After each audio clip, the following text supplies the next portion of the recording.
The following program is sponsored by Tropical Acres Steakhouse. Hold the Mayo. It's time for Mike Mayo's Lunchbox. Find out what's being served with Mike, Defo and Lubie, the only show that covers food, sports, and the proper maintenance of your car. And now, a man who had the distinction of having an entire health clinic named in his honor, Mike Mayo. I want the flim sauce with the awesome fave with shafafa on the side.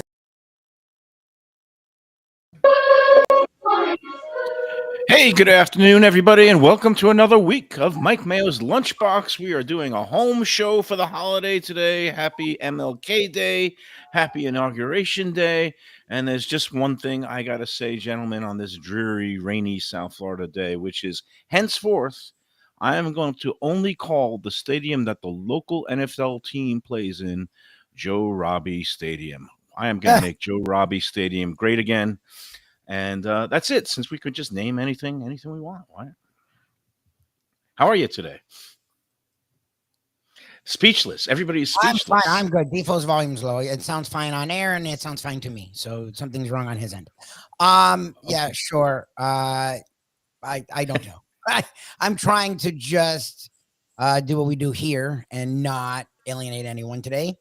I'm going to leave that for my new world of TikTok, where I'll just let out my annoyances until they get rid of that again. But yes, are you on TikTok? I've always been on it. I've just never been that into it.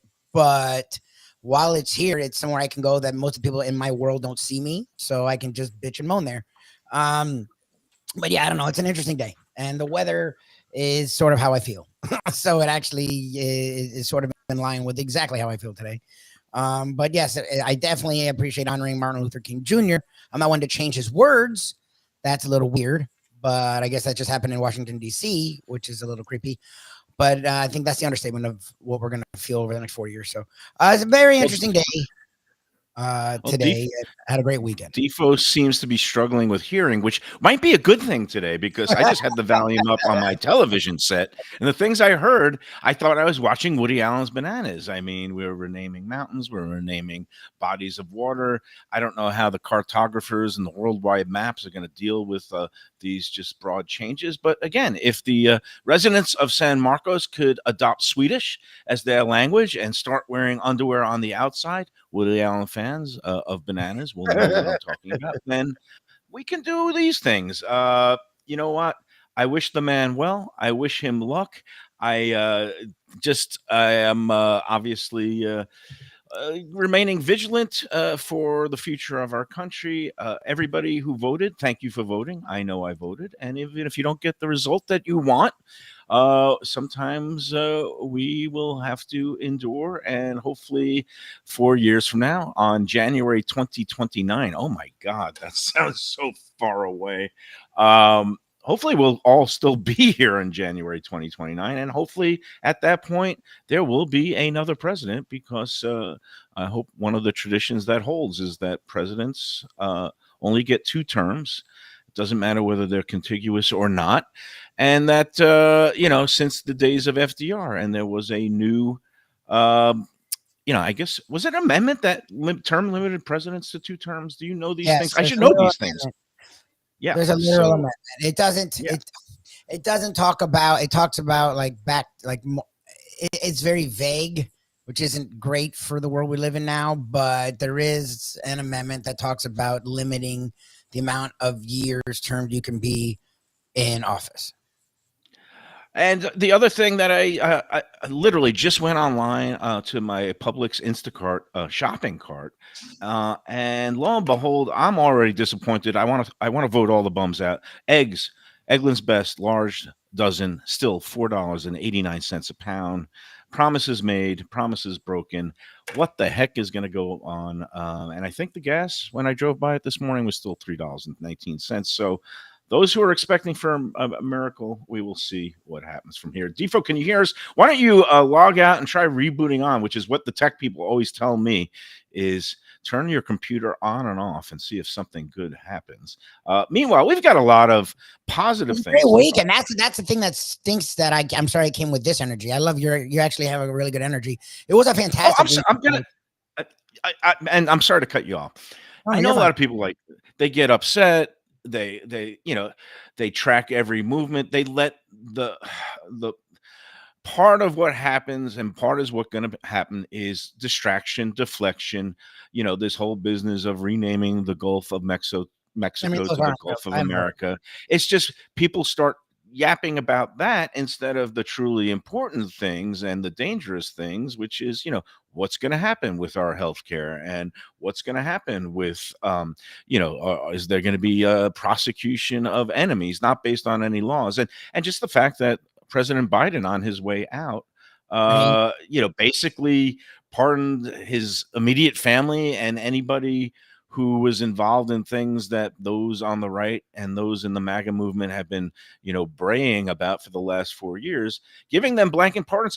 I didn't like that. It kind of makes people look No, guilty. I And it's like, I still believe in the rule of law, and you're not supposed to bring charges unless there is evidence of a crime, and prosecutors are not supposed to, bring indictments unless there is a reasonable likelihood of conviction, which is the standards that Donald J. Trump was put through. It's the standards that Hunter Biden was put through. It's the standards that New Jersey Senator, what was his name, Robert Menendez, was put through, and he's been sentenced to 15 years in prison. A Democrat senator who was corrupt, who they had proof of his corruption. That's I'm how on it's board. supposed to work. Like, not blanket pardons in advance because you're scared some despot might just make up charges against you. But if this is where we're at, I'm just going to keep eating Lubie. I'm going to keep eating, and we did plenty of that this weekend. And now, you can get into what a wonderful weekend we had. It was fantastic. At the food fest. Yeah. It was just great. Look, and that's what I meant to talk about. It's just, and after today, I'll go back to living life, and it is what it is. You gotta wait and see. That's all you can do. I mean, we're here, and you got to live. You can't do anything else. It's just today is the day, so it's like just it's just there. But this weekend was fantastic. It's just everything you would have wanted from it. The weather, like it's today, is dreary, but the weather seemed to cooperate. It wasn't always perfect, but it was just enough to like have every event be fantastic. And I think Phil and Kate and everyone that visit Lauderdale Food and Wine Fest, visit Lauderdale, Fort Lauderdale, visit Lauderdale, just did a fantastic job. And it's really cool because I've only been really part of it since it's gotten to this place where it's a really strong event. But hearing how it started, the way you describe it, it's really on Young Circle in Hollywood. It was a one-day event on Young Circle in Hollywood that was very, it's like anything. You got to start somewhere. And now to see it 6 years later where, you have all these big events, but they're, again, people that are coming in and they're saying, oh, wow, this is like so pleasant. The lines aren't that long. You could actually get drinks and food without, waiting in long lines. It's not like under a sweltering tent. It's basically they've created something of great value and a great marketing opportunity for all these local restaurants that, how many times did you go and stop Saturday or yesterday for that new brunch event where you said, I've never heard of this place. Where are you? And then they say, oh, Coral Springs. And they say, we've been there 5 years and you live in Coral Springs and you still don't know because there's so many, I hate to use that term, hidden gems. But it's basically so many different strip malls and so many different neighborhoods here where there are some great little restaurants and eateries and family-run places that you might not know about. So I'm glad they got the opportunity to, I guess, highlight and spotlight their great food and beverages. And it's a place that everybody came together. And thank God it didn't rain. We had some rain on the barbecue event Friday night, but that didn't dampen our spirits. We still ate our way through it. The professor had a good time, and it is, it just kudos to them. Defo, can you hear or speak? Yeah, I don't know. It sounds like everything's shut off here. So, okay, if you can hear me right now, you you're sound the only one. fine. Yeah, you sound good. I'm so confused at what's happening on your end. We used it this All right. morning. It worked fine. Get no volume whatsoever. I mean, you All guys are. I didn't. Nothing's changed since this morning. But yeah, very very tough to hear you guys, and sounds like my mic is off. But if you can hear me, that's good. Well, no, I mean, and if you want to bail, I mean, I will give you a hall pass considering today on this epic day in American history. Of course, I'm talking about the Notre Dame Ohio State college football championship tonight, which Ken the professor, our part-time guest host here, is rooting for the meteor to strike the stadium tonight. And I'm rooting for Ohio State. I have a goddaughter that goes there, and my ex-in-laws live in the Columbus area, and Jeremiah Smith, who looks to be an unbelievable raw talent, a true freshman receiver who just looks dominant. He's a wide receiver, came out of Hollywood Chaminade. So why not root for them? And, Notre Dame, I always think is fraudulent. They have played pretty well in this playoff. So it's going to be an exciting game. But I don't think I'm not going to give 8.5 points because I just think Notre Dame's defense is a little bit stiffer than we'll see. All I know is I don't like in championship games when there's two good teams when you have more than a touchdown spread, and I actually cashed in on that this weekend. Defo, you'd be happy to know I liked the Commanders of Washington D.C. I don't necessarily like the commander in chief right now, but the Commanders I thought had been playing good ball. And obviously that quarterback of theirs, Daniels, is pretty talented. And I just thought Detroit is one of those perpetual choke teams, and lo and behold, they did it again. So I cashed some tickets, and that was a good thing. It's a good feeling I bring into the week that I still have some sports acumen, even if I have absolutely zero feel for the political scene in the United States today. But did you play or watch any of these football games over the weekend? Defo, if you can hear me, you can chime in. I can hear you. I don't know why I'm getting no volume back on return on this microphone. So as long as you guys can hear me, it's okay. You sound good.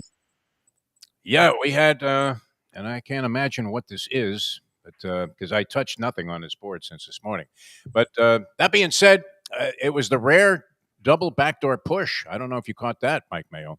I did not. Was that safety? Did that mess up everybody? Messed up a lot of people that were laying 9 with the Kansas City Chiefs. And you're sitting there thinking, okay, this one's in the bag. The guy's going to punt the ball away. It'll bounce around for a few seconds. There'll be 6 seconds left in the ball game. They'll throw a stupid pass, lateral it around for 5 seconds, and you cover the point spread.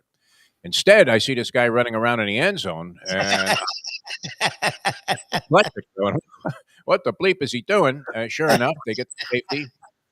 Maybe from a strategic standpoint, it wasn't the worst move that a guy could make, but it was the correct play. Yeah, it was actually the correct I don't play. see that. Wait, how can you actually look at me in the eye and say that was it's not money?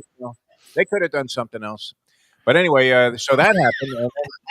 Throw it away. An extra point when Philadelphia is about to salt away any chance that the Rams have of beating the point spread.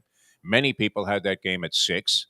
He misses the extra point, and I didn't realize this because, see, I have to get more in tune with in-game betting. That would be my thing because I knew the Rams were going to go down and score, get an extra point, and be down 6, which they were eventually lose by.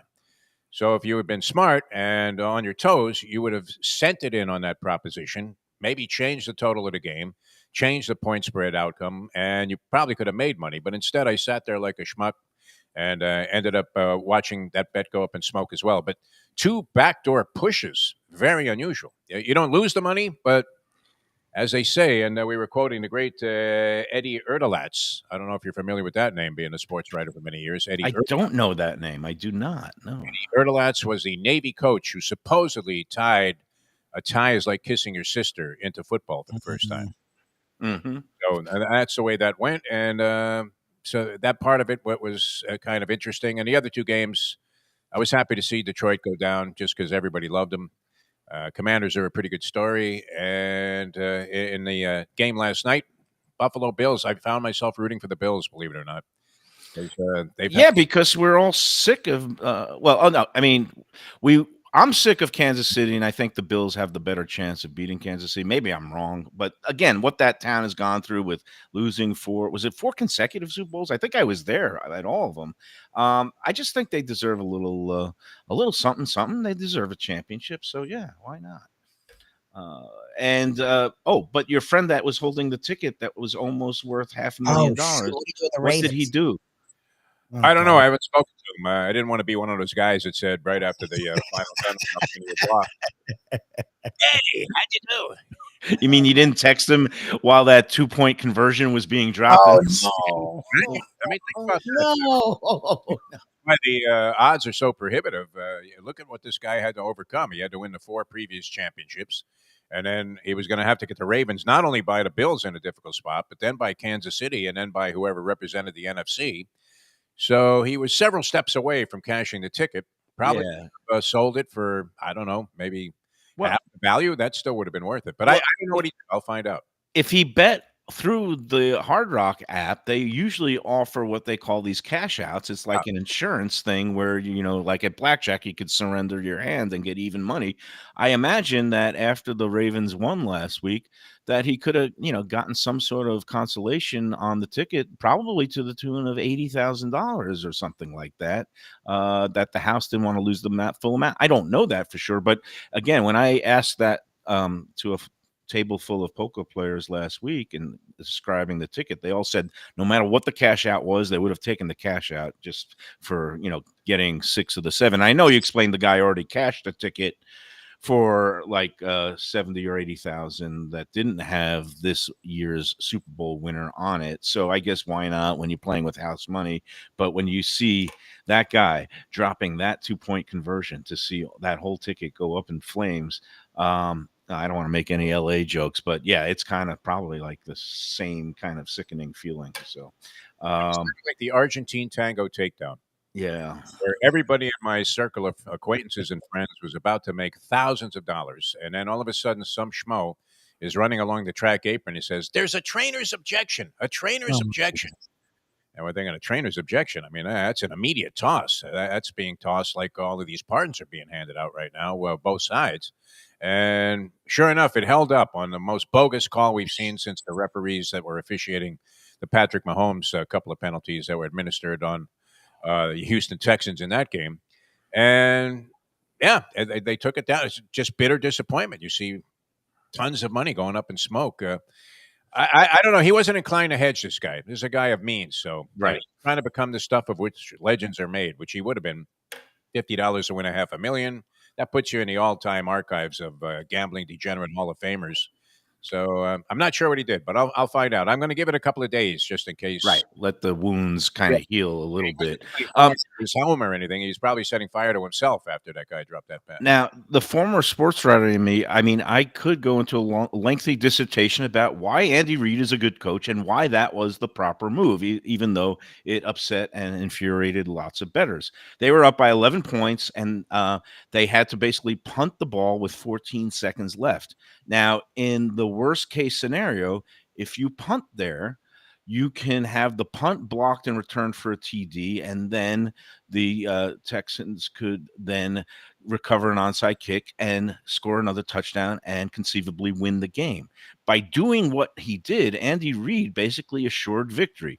He burned some clock by having the punter run around through the end zone and then eventually have a safety. Then they're kicking the ball again to the Texans, but at this point, the Texans are still down 9 points, and with the amount of time left, there would be no way for them basically to score a touchdown and then get the ball back and score another field goal. So I just think it was the smart coaching play, even though it put lots of money into an incinerator. And to all the Chiefs fans, this is why in the NFL you don't give lots of points, especially in playoff games against good teams. But that's my 2 cents. Lubie, did you have any opinions on that or no? Well, the game, no, I mean, I was in and out of that game because there was a lot going on. Yesterday we had been at the brunch, and that was Saturday, right? So I had done the grand tasting and it was a busy day. So I had the game on, but it seemed like the Chiefs had the game in hand. So I wasn't like watching it like honed in. So I didn't even see a lot of the penalty stuff that people were bitching about. I always figured the Chiefs would win that game, and I thought the Texans wouldn't be enough. And so, but I did tune in closer at that point, and I'm like, oh, it's 11 with like 50 seconds left, 40, whatever the hell. I'm like, he's just got to use time, go out about me. Because worst case, 9, you're good because you're still up 2 scores. You had to find a way to keep it at 2 scores. Yeah. So yeah, and it was as a way to burn clock and keep it at 2 scores and practically, put the win away and make it a sure thing. So, hey, fix this. I don't know. All right. Well, if it's too much for you today, you can. That's all right. We've. I have to hear all of your opinions on these things, Mike. shows is that Underwear. unimportant that I wouldn't want to listen to. There you go. Underwear will be worn on the outside. Hey, there is some interest in the contest, and rightfully so. We have 3 people who advanced. And do you want to take the first break? Let's take our first break first, and then we Yes. will come back to break the 3-way tiebreaker in this week's contest and go through all the different answers and permutations. And but before we do, let's give props on a Acres Monday to Tropical Acres, because a day Yes. like today, whether you're celebrating, commiserating, getting ready to watch the big college football championship, which again, kickoff's not going to be till 8:15. The game's going to go to midnight. Why not go to Tropical Acres for happy hour, half price cocktails in the bar? I know that today I do feel like downing 2 to 15 of those Belvedere Bloody Marys at $8 a pop. I can Uber over there and then have some of those great small bites in the bar during happy hour, 4:30 to 6:30, Monday through Friday. Well, and then I could just saunter into the main dining room and then get myself one of those great prime ribs. And then I'm going to complete my loyalty punch card with my 12th stamp. And then that means next time I go to Tropical Acres, I will get an entree on the house. And then I'm going to say 20% tip, because 15% tip is not. If you have good service, did you see that whole brouhaha on the group? I did, yes. Yeah. And I've got more to say about that after the break. Jack Studiali, class individual. I'll because Oh my God, my dad was like kerfuffle about acres on Let's Eat. I'm like, well, let's eat. I've got things to say, but Jack is It was more class- about the people. yeah. Well, But I would say this just real quickly that Yeah. I mean, it was not a generous tip by any stretch of the imagination. No. The 15% doesn't fly anymore. I understand. lower that. end of barely acceptable. If if you're the server, you pretty much just had to accept that you got whacked. Eat it. Yeah, yeah. And Jack agreed. Again, the bottom line is it was on the lower end of acceptable, and it's at the point where the waiter, you just have to take the L Yeah. and just swallow your pride and don't say anything. The waiter did say something. It's basically something that will be sanctioned. I mean, that should not happen, even if you are a cheap, miserly whatever and don't tip appropriately for good food and service and a good meal. You still shouldn't be confronted like that. And we've talked about many times what my dad did to the Canadian who left 10 dimes at the end of a week of service up in the Catskills. He went to the parking lot and said, "You left this on the table, sir," which I thought was a brilliant way of not demanding any more cash or tip and just saying, you clearly don't know anything about the customs in this country. Please go back where you came from. But anyway, they won't do that at Tropical Acres. How to bring it back to the live spot. They are open every day but Sunday. Tropicalacres.com. Make your reservations for Valentine's Day today. Again, Valentine's Day is going to be a Friday this year. It's going to be a prime dining evening, and you want to get in with your loved one on Valentine's Day, Friday, February 14th. Give them a call, 954-989-2500 to make your reservation today at Tropical Acres. 75 years and still going strong. We love Tropical Acres. All right, let's take our first break, and we'll come back and we'll come up with a contest winner on this day of winning in America. For the finest poultry and the freshest fish, Delaware Chicken Farm and Seafood Market, located at 4191 North State Road 7 in Hollywood, open 7 days. Since 1951, a South Florida tradition for stone crab in season, Thanksgiving turkeys, holiday feasts, and everyday eating. Great steaks, house-made sausage, and prepared foods, too. Delaware is not just a market, it's a celebration of taste, quality, and old-fashioned customer service with a smile. Sign up for their weekly email flyer at DelawareChicken.com and tell them Mike Mayo and the Lunchbox sent you. When the Brooklyn boy in me wants a great bagel with lox, matzo ball soup, deli sandwich, and rugelach, you know where I go? Grandpa's Restaurant in Dania Beach. It's a South Florida institution since 1957 that was revamped a few years back by a pair of New York bagel baking legends. Full deli and appetizing case with spreads, salads, and platters for takeout and catering. Grandpa's is near Federal Highway just north of Sterling Road, open 7 days for breakfast and lunch. Go eat and enjoy. It's Mike Mayo's Lunchbox approved. For the finest and authentic Greek cuisine,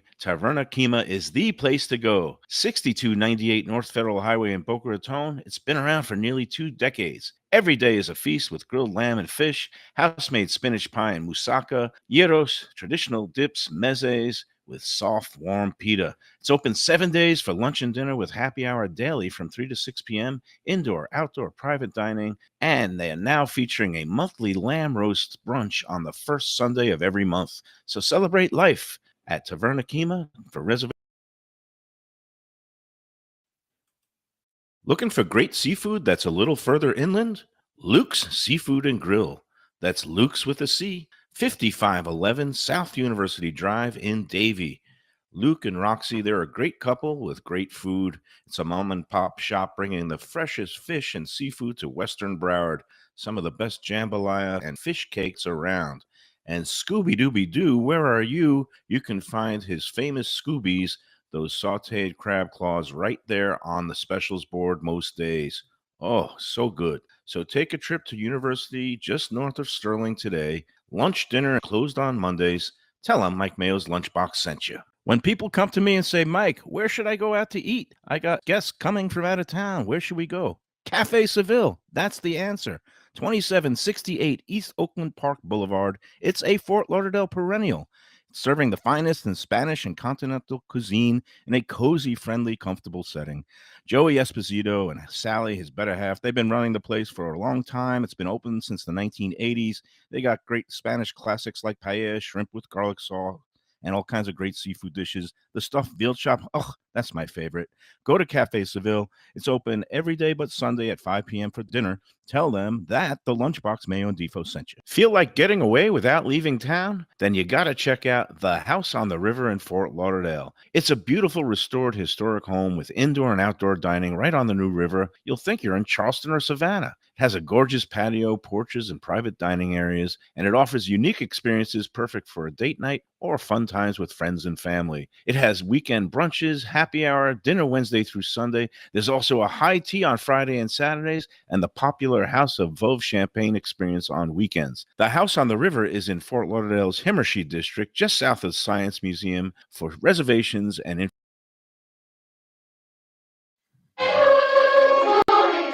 all right, we're back on the Lunchbox. It's a Monday. It's a home day. You're getting a little blurry to me now. I don't know if it's my blood sugar, if I need a chocolate or what.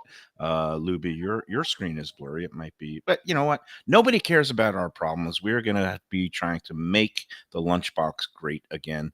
Defo, do you hear any better now? And Yeah, I think I resolved the issue. I got my volume back on my microphone here, so it's not like I'm wearing earmuffs as I'm trying to say something on the show. It's a little bit of a distraction, and you sound okay.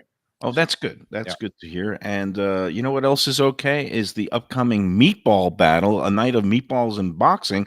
It actually hit print in the Sunday Sun Sentinel. There was a nice little write-up by my former colleague Philip Valise, who gave Evan Darnell and the Red Meat Lovers Club a little pub, and also gave the Lunchbox and yours truly a little pub, because I'm going to be one of the official judges of this meatball competition, and I hope Defo is going to be there to help me out both with the meatball judging and also maybe the boxing judging, because there's going to be some boxing bouts. We're going to try to get some of our friends from Batch to go in there and do some damage. Now, I don't know if Kevin's going to make it that night, but Wednesday, January 29th, it's a night of camaraderie and good food, fun, all for charity, the George Snow Scholarship Fund. They award a culinary scholarship to one deserving local high school student, so that's a good deal. Go online to ribcagebattle.com or go on to Eventbrite and just look up the Red Meat Lovers Club meatballs. And it's going to be a lot of fun, and a lot of people who are friends of the show and sponsors of the show are going to be competing. Prezzo and Eddie Pizzoli are going to be among the participants, along with Peter's Pizzeria, Peter Izzo. The 388 Italian by Mr. Sal in Boca is going to be there. Sicilian Oven's going to be there. It's going to be a fun night. Again, go online, ribcagebattle.com. Get your tickets today. All right. Did you play any races over the weekend? Because I had a pretty bad weekend with the horses, but I did make up with it. I just had a strong feeling that Washington was going to cover. I didn't have enough courage to go all the way with betting them on the money line at plus 350, but I did at least make some money on that. But did you Did you wager on any horses over the weekend there, Defo? And a nice afternoon Friday as I was leaving Gulfstream Park at 10 Palms. And put most of that back through the windows on Saturday, but couldn't have had a better time. Very nice social outing. And then Saturday night, a real treat as you flashed the picture up of a dish from Cafe Seville. My son and his lovely wife took Mustang and me to the Cafe Seville. Happy to report they were slammed. Nice. Actually, just absolutely packed in there. And Joey's been under the weather, so he wasn't there, and he had forgotten our reservation to put us in the book, but they accommodated us nonetheless. Almost Mayo-esque type of treatment. Dropped the table in as if I was Henry Hill. Nice. I have to say, I don't know that you're as much of a fan of this as I am, but the Santa Fe sauce, and I've said this before, I don't want to make a disgusting reference here, but you could literally put it on anything, my friend, and it would taste good. No, it would make shoe leather taste good, but I much prefer it on the octopus or some of the fish dishes there. I had a little grouper Santa Fe. A lot of people don't understand this, that when they list a thing on the board, you can switch it up, and they're more than accommodating. And couldn't been any better. It's royal family type service. If the entrees didn't come out as rapidly as they might on a Tuesday night, this is the thing that you were talking about with this tipping story. I mean, it's a little to get upset about. Although that one has a weird angle because. And I'll let you explain it because it was a $280 check that people leave $40, and it's a little short, but it's not so short that it's insulting enough that you take the 10 dimes off the table in Canadian money and go back and say you left us here. Right, and but if it was $5 on $280, then as usual, the stories get a little bit distorted when it's been relayed by the person who has a vested interest in it. Because I did get in touch with Jack Studiali. He got in touch with me yesterday, and he was just saying your group is hilarious. One comment is funnier than the next. He takes it in the right spirit. It wasn't Tropical Acres getting dragged so much as the person who posted ended up getting the brunt of it. But there were some people out there, me included, who said, even though it was borderline low in terms of the percentage, it was just about a 15% tip. And in this day and age, it really has got to be a minimum of 18%. If you some people still go by that as a standard. Yeah. No, and I understand. And again, they really still think. I mean, these might have been French Canadians, but the way it was relayed to me by Jack, and Jack was upset, and he did have a word with the server because the server should not have said a word. Just take the loss. That, by the way. Here's the deal. Look, we try to do 20%, 25, 30%. When you tip, at least I try to tip like that. But to me, and I get it being frustrated. I get it being bitter as a server and having expectations. But you can't. No, you can't do that. But the other thing is the guy who made the post did not tell the full truth because he was like, the guy didn't even say, was everything okay? He just said, that's it. He basically was implying that all he said was, you're cheap. I need more money from you. That's not the way it went down. Because Jack was aware of the incident. Jack did talk to the server. I don't know if there was any reprimanding. It's a veteran server. It's a longtime server. But basically he said that the whole salvo started with the server asking, was everything okay? Was the service okay? So he did ask, and they said, yes, just fine. And that's when he said, well, your tip is not so fine for good service. And again, that was where he went over the line. And, there will be repercussions because nobody should feel ashamed, even if they are lousy tippers. All right. Getting back to, Joey, you mentioned Joey. I had a good story. Yesterday, we were out at this new brunch event at the food festival out at the park. And it was a nice, again, modest, right size. Everybody had a good time, beautiful sunshine weather, no waits, some really good upscale eateries taking part, some really good bites. And then I run into, first of all, somebody comes up to me and says, are you Mike Mayo? And I my adoring public, I have to, be gracious with them. And I say I am. And it was a woman and her husband. She told me how much she loved the group, posed for some pictures with them. But then the woman that they were with all of a sudden introduces herself and says, yeah, my name is Pam. And I think you know my brother, Joey. I was like, Joey Esposito. He goes, yeah, from Cafe Seville. I met Joey's sister, who is with this other couple that are fans of mine. It was really nice to meet her. I took some selfies with Joey's sister. I sent it to Sally and Joey. And Joey says, Mike, make sure you still have your wallet if you're getting near my sister. Always I'm sure that was said with love. Yeah. And I don't carry a wallet. I just keep my cash right in my pocket, right next to me, right next to my thigh. I checked; it was all still there. But she seemed lovely. But God, Joey, I love people with a good sense of humor. All right, let's get to the contest finally. Let's talk about this contest because I made the restaurant associated with the barbecue event that we had Friday night. And I thought the first clue was a dead giveaway. I said, you won't find the Four Horsemen or Colonel Kurtz, who, of course, was from that famous Francis Ford Coppola movie. What's the name of the movie, Defo? Apocalypse Now. Apocalypse Now. Apocalypse Now. So it was Apocalypse Barbecue in Miami. I'm shocked how many people got the wrong restaurant. I think it was a record number of people who said Smoke and Dough. And I'm still scratching my head saying, how is Smoke and Dough, which is a place in Miami that we love, and they're friends of the show, Harry and his wife, Michelle. But I don't know how you get Smoke and Dough out of the contest clues that I gave. Oh, what's It funny was is a Joe couple of- Beja usually Devo and I usually scratch our head, but Joe Beja usually nails them. And you're when you regave the clues off air last week, last Friday, we all were like, oh, that makes sense. The problem is a lot of people haven't heard of this place at all. So if you've Right. never heard of this place at all, you're like, okay, I get it. He's saying death or the end of the world or something. Fine. But even okay, even if you don't know, Colonel Kurtz was the Marlon Brando character. Colonel Kurtz, the Marlon Brando character, the horror. If you don't know that, when I just say the Four Horsemen of, you don't say the Four Horsemen of Smoke and Dough. You say Four Horsemen of the Apocalypse. I would say the end of the world. I would be stupid enough to like not use that exact. If I didn't know Apocalypse Now at all, I wouldn't automatically assume apocalypse. Like people don't remember. Remember, people had to look up oligarchy. Okay, Right. people had to look up that word. Like, I'm not even making fun of anyone. We live in a world where people are just very busy with their lives and their vocabulary is not as strong as we'd like it to be.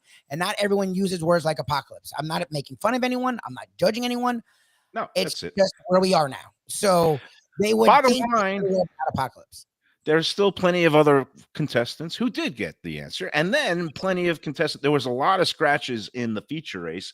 And luckily for me, it was the 11th race at Gulfstream, and the favorite did not win. So it means all the scratches, the people who picked the scratch horses and the favorite did not win.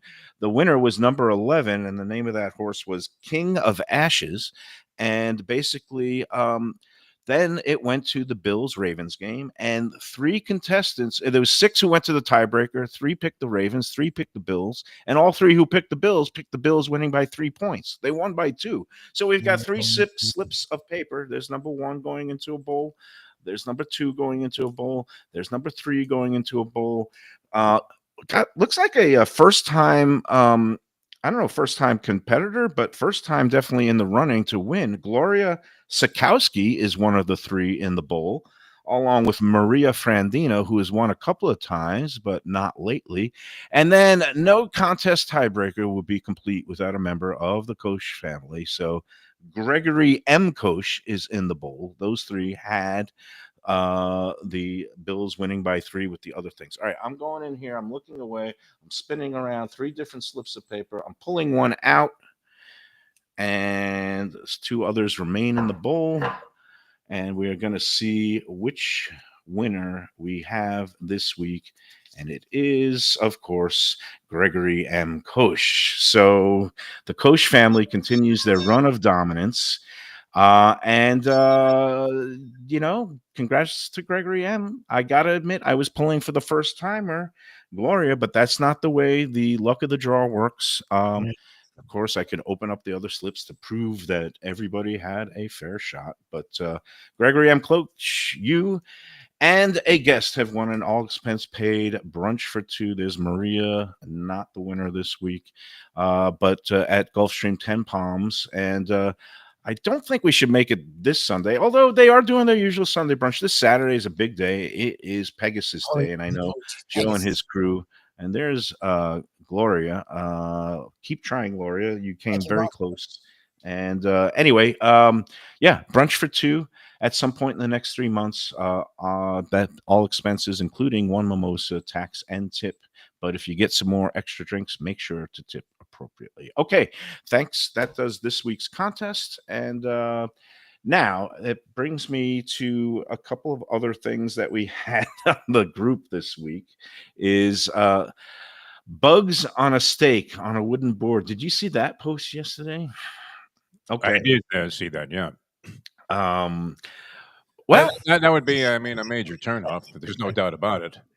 I actually, you know what? I'll never forget this because I can still remember this roach crawling across the tabletop. Oh, Jesus. But about all places, I was invited. A guy that I knew through boxing happened to be the son of the owner of the Forge. All right, and he was sort of running the place, and he invited me to bring anybody I wanted, essentially a party of four to the Forge for a comped meal, which of course I was going to take advantage of. And as I'm with these three lovely young ladies, who one of which well, no, I actually this was long enough ago so that and no one was in my current circle of people that are in my life heavily involved. And I see this roach, a little tiny roach, crawling across the tabletop right in front of one of the women I was with. And I didn't want to say anything.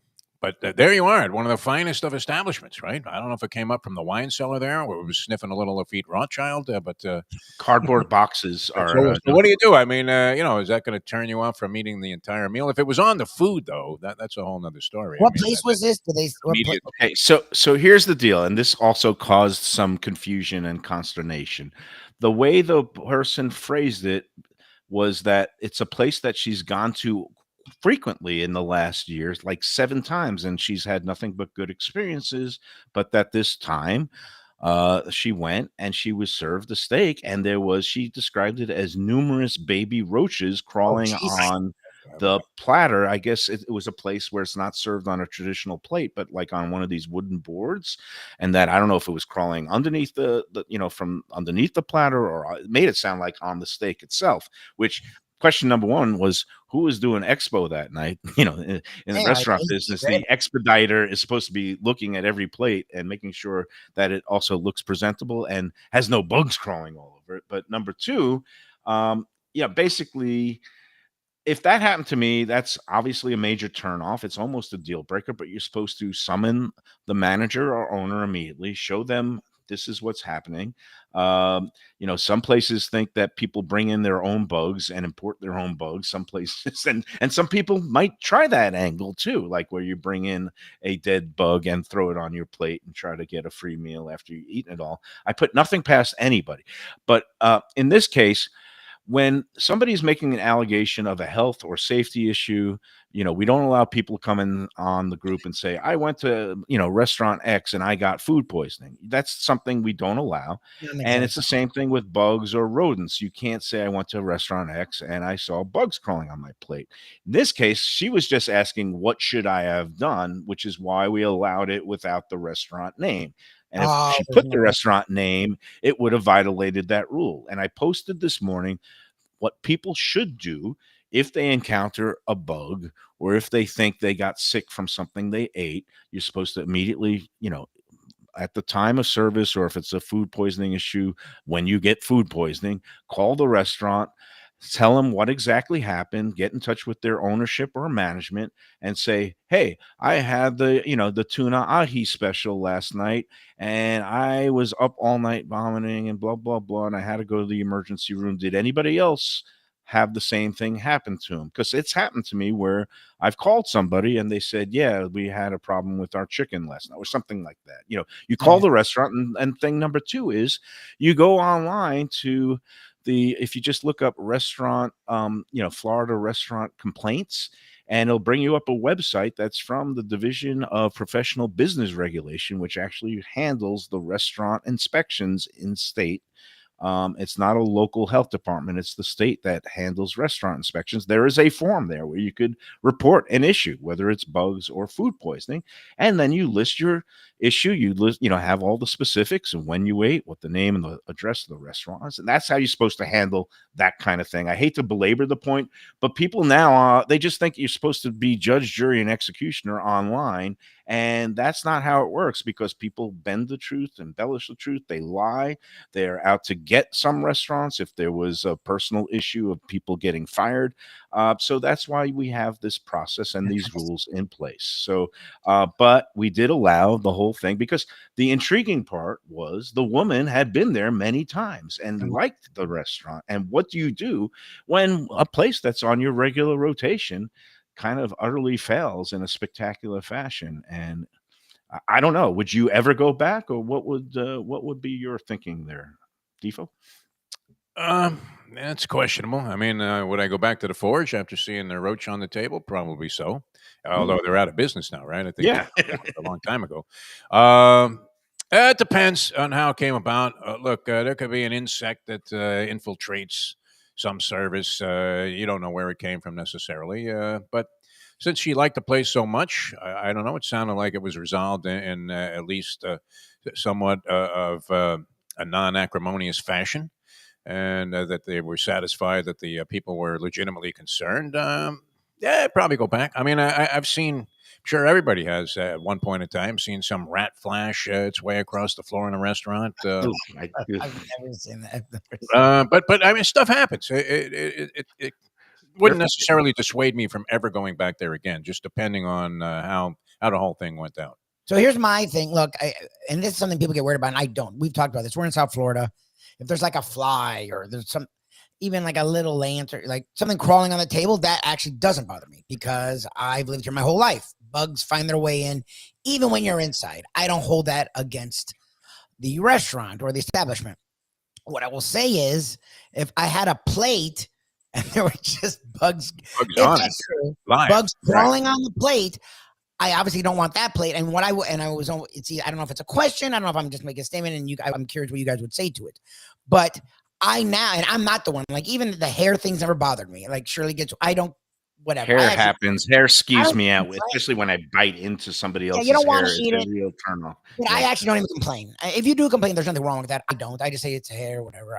I'm very not germophobic in any way. But if there's bugs on the plate, it's hard for me because, again, we think people are trying to get comps. It shouldn't happen. It just I shouldn't don't want happen. comps. Like, I don't know if I want another plate now, right? Like, I'm just curious. Like, if there's bugs crawling on your plate, do you now want another steak? Like, that actually. No, I want to go home. I want to go home, and I want to cook for myself. And hopefully there's no roaches crawling around the shelves of my own thing, which has been known to happen at my old house. The new house here, Val, good pest control. I had good pest control too. It's just Florida, bugs are going to win, especially when there's rain, and sometimes things get driven in from outside. And certain times of year, you get those sugar ants that come in that you just can't get rid of. Those tiny little guys that are crawling around anywhere there's sugar or something sweet. There's some, in a restaurant, in the summertime, fruit flies just break out when there's moisture and dampness, especially around the bar area and soda guns. I'm forgiving of fruit flies. I'm forgiving sometimes. You're hoping they catch roaches, ants. right? Like, you're hoping that they catch it. That's my thing is, before it gets near a food item, they should at least be vigilant enough to hide it better, at least. Like, if you're going to have it. Like, my motto is, it's better to see dead roaches on the floor than live roaches on your plate, because dead roaches mean the pest control stuff is working. Now, I have been to restaurants where but there's one place in particular I really liked it, and it was a Vietnamese restaurant where, while I'm eating my soup, along the wall, I see this whole trail of ants, and they weren't just sugar ants; they were like bigger ants, but they obviously have some sort of issue. I said something on the way out. I said, there's a lot of ants there. It's a real turnoff. And some people might call, just flag it and say, you got to get pest control out here. You got to do something. You got some kind of issue. In this case, it was just going up and down a wall by a window, and it wasn't crawling on my food. But if I saw a lot of baby roaches around food, and a lot of times it gets carried in from these cardboard boxes, the roaches like to nest in cardboard. I'm pretty forgiving guy, but if it's on my food, I'm telling the person there, and I'm just heading for the exit door right then and there. I'll pay. I'll slap down a couple of dollars for a tip. I think in this case, the woman just said, the guy comped the whole table, and they just left the $20 on the table for the server, and they got the hell out of Dodge, and they ordered a pizza from somewhere, which is probably what I do. Unfortunate. But things happen, particularly in an area where the bugs were here long before us, and the bug is going to be here long after we're gone. So That's about it. Hey, let's take our second break, and we'll be back with more on the Lunchbox. But before we do, I got to talk about Casa d'Angelo because I got to give Angelo Elia a lot of love. He runs a quality restaurant. That is one place where I don't think I have ever seen, not a living bug, not a dead bug. All I've seen there is nothing but delicious, exquisite food and the best in service and wine. They have 3 locations. I hope we get it back into Casa d'Angelo soon. They're going to be having some great wine dinners at their locations coming up in February. It's a great place to bring out-of-towners to impress them about what real, good, true Italian is all about. Again, the flagship location, been in business more than 25 years. We're talking about the one at 1201 North Federal Highway in Fort Lauderdale. Then there's Chef Ricky up in Boca Raton on Palmetto Park Road. And then, of course, the Aventura location just south of Gulfstream Park. So when you have a big winning day on Pegasus Day, go out and celebrate right there at Casa d'Angelo in Aventura. Go to all 3, again, casa-d-angelo.com for all the information and reservations. And please tell them Defo, Mayo, and the Lunchbox sent you. All right, let's take break number 2, and then we'll be back and we'll talk some more topics du jour, and we'll also talk a little bit more about some of the highlights of the Visit Lauderdale Food and Wine Festival 2025 after these words.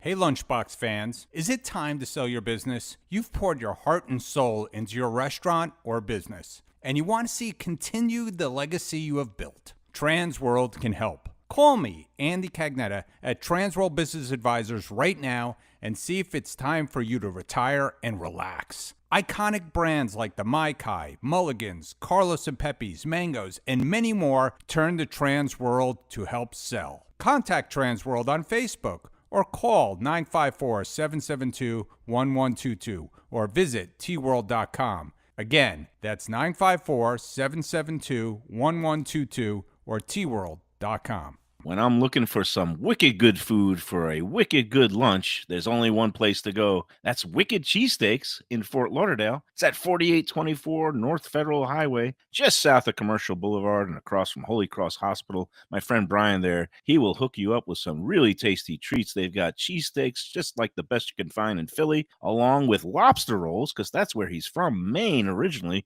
And they have wings and pizza and everything you want to have a really good time. Wicked Cheesesteaks. They're open every day but Tuesday. Check them out online, wickedcheesesteaks.com.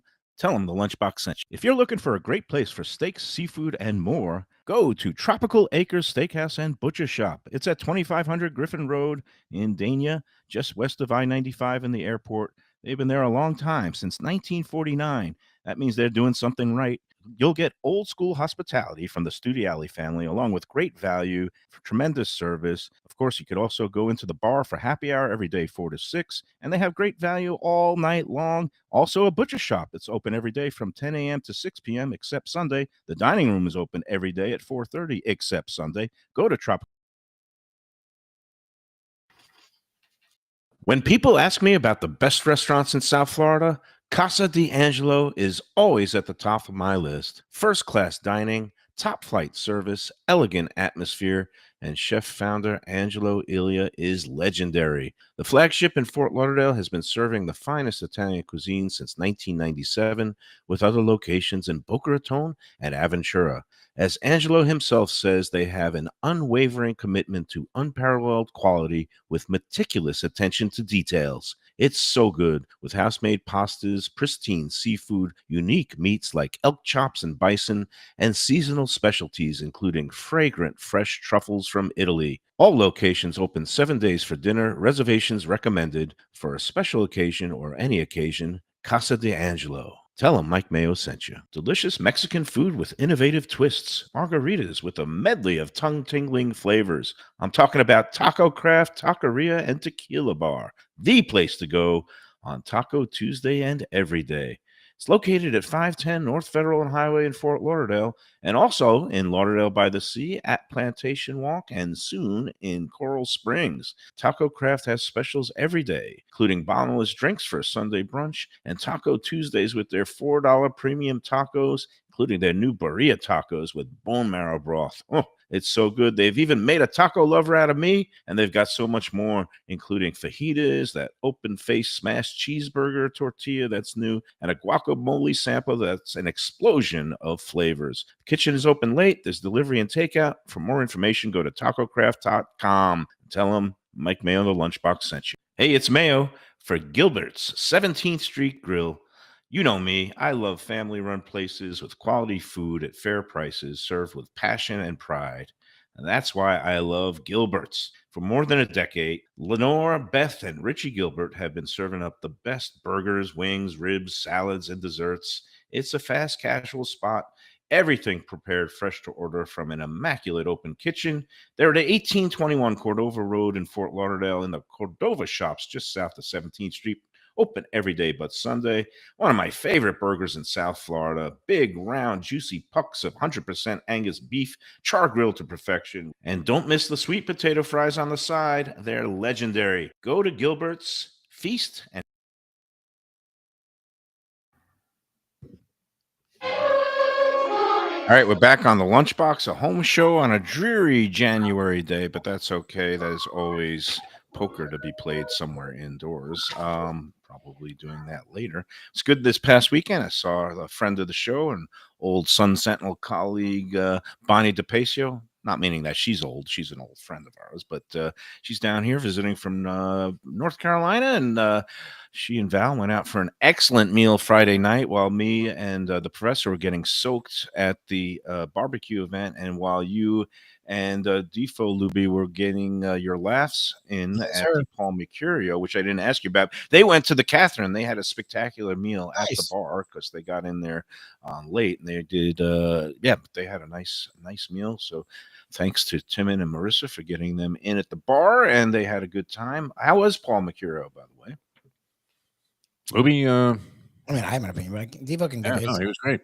Oh, okay. I thought it was really cool. Like, it was different. Nobody got called on the stage. He didn't bring you and Shirley to bring discuss people he knew, because Castronova was there, the Greek was there, we were there. He knew a bunch of people in the audience, and I guess he has this role. He wants new people and new stories. Right. He wants to really work it, legitimately. Although he could have had a field day with you and Shirley, I imagine. He had a field day with all of us, to be brutally honest. But I guess that's the thing, is he doesn't want people who are assumed to be entertaining. He wants people who you would think are not entertaining, surprise people with how entertaining they are. So I like it from that standpoint. I thought it was actually very original. I was scared for him the whole time because he'd bring people up and you're like, oh, these people are going to have nothing to say. And it would be hysterical and it'd be funny.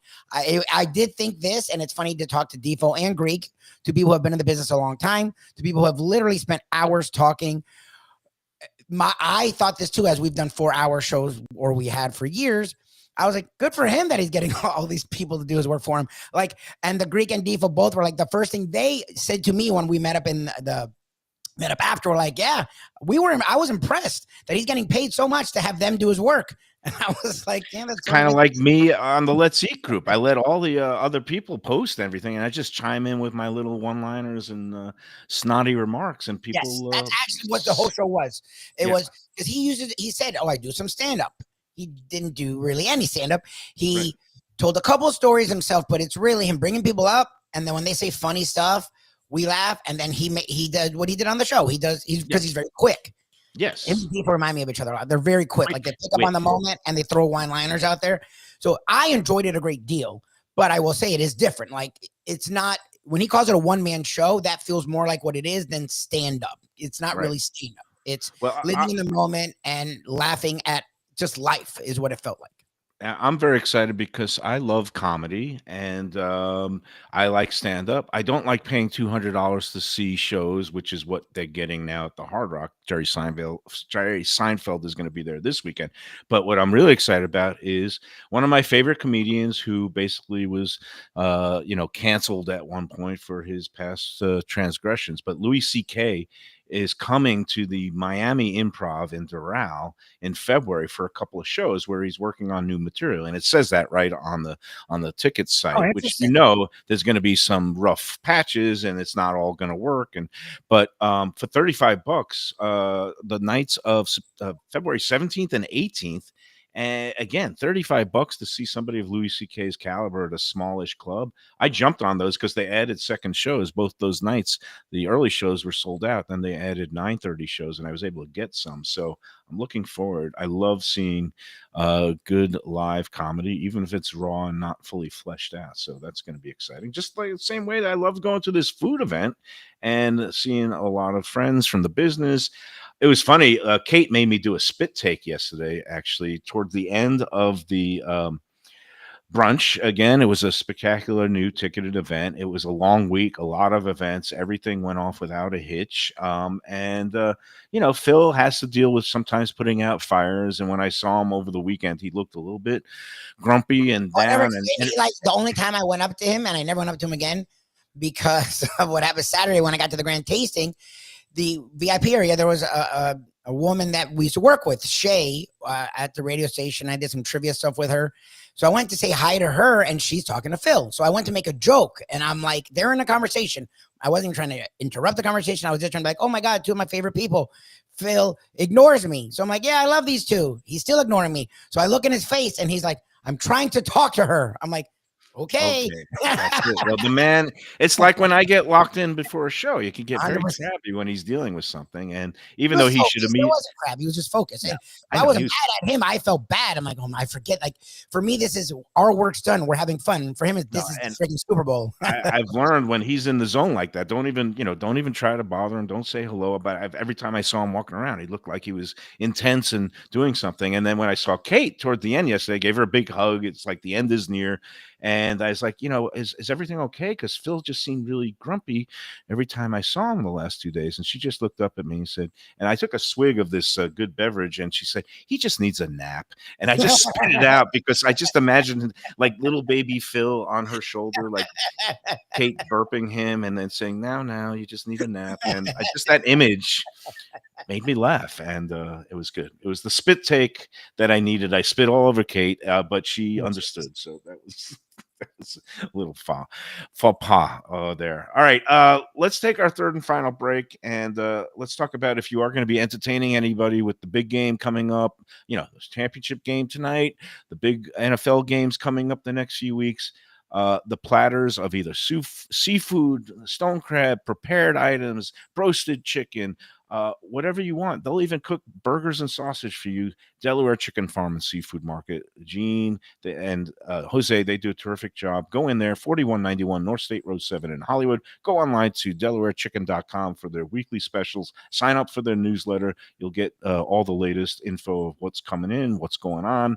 And again, it's the place to go for all your home entertaining and home cooking needs. And don't forget, with Valentine's Day coming up, if you want to have a romantic evening at home, they do put together these really nice Valentine's Day for two packages. It includes stone crab and some shrimp and some other side dishes. It is Valentine's Day made easy without the crowds. DelawareChicken.com.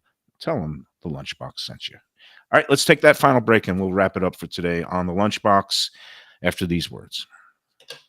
Southern comfort food from a scratch kitchen, delicious drinks and house-made spirits from a craft bar, a great vibe inside and out with a spacious patio. I'm talking about Batch New Southern Kitchen and Tap, Fort Lauderdale, in the heart of the city at 525 North Federal Highway. It's open 7 days for lunch, dinner, and weekend brunch with classics like fried chicken and waffles and shrimp and grits, and creative items like pecan-crusted salmon and a fried green tomato BLT. And the drinks?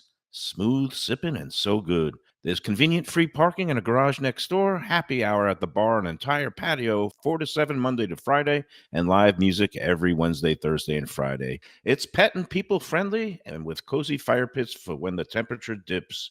For reservations and more information, go to BatchSouthernKitchen.com. If you like seafood in a comfortable setting, outdoors, even keel fish shack at the corner of A1A and Commercial Boulevard in Lauderdale by the Sea, and also now with a new location on Las Olas Boulevard. Those are my spots. Upscale food in a down-home setting. The chef owners, Dave and Brad, do a terrific job with all the seafood classics that you want. They have the best grilled oysters in town, bang bang shrimp, lobster rolls, and deli fish specials. They also have weekend brunch Saturday and Sunday.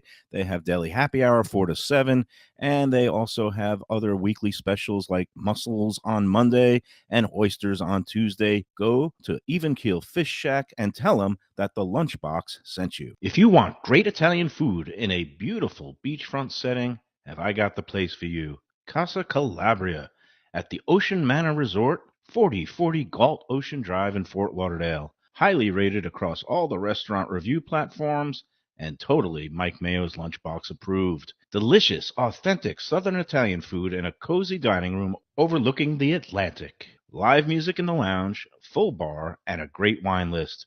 Owner Frank Talrico takes great pride in his family recipes from his native Calabria. Fresh fish and seafood, veal, house-made pastas, and marinara sauces smooth as silk. You gotta try the imported meats and cheeses on the antipasta platters, and don't miss that ricotta gnocchi. Fluffy little pillows straight from heaven. Casa Calabria, open for dinner Tuesday through Sunday, closed.